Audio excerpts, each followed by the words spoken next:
แต่โอ้นางเอกขึ้นมาบูแต่ผู้หัวขวัญบัดนี้เขาจะโยกต้นแต่เขาจะบอกไม่เขาเสียแต่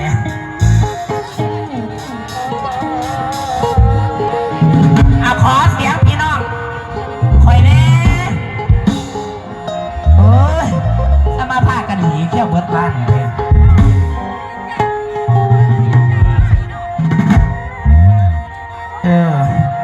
อาเบียกน้ำผัวเก่าของก้อน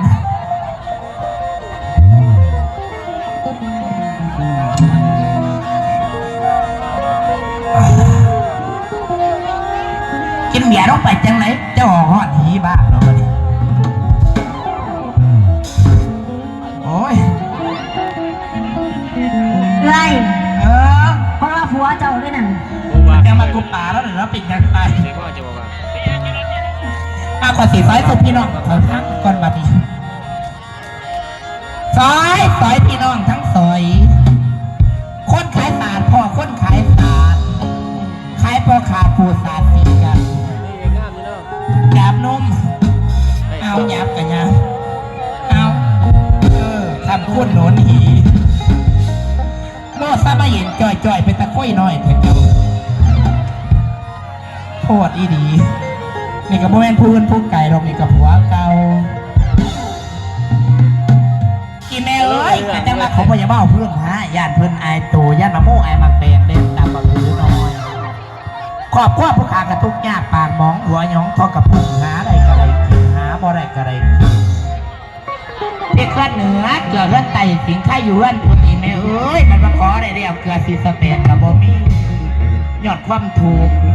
ก็เขาจะได้ลูกได้ผัวน้ำเขาอยู่ดอกคันก็ได้ผัวปีนี้ปีสิมากกว่าสิเผาหีหิบอาจจะเป็นสารน้องเลยเนาะตาเอ้ยเมื่อกูไม่ยังแต่เศร้าแต่เสียแต่ละเอาพวกเอิญจังไหนเอ้ยอันน้องว่าสิส่วนจะไปหาเก็บมังพิมพ์แล้วเขาเด็กขายมาซื้อเขาซื้อน้ำสนิท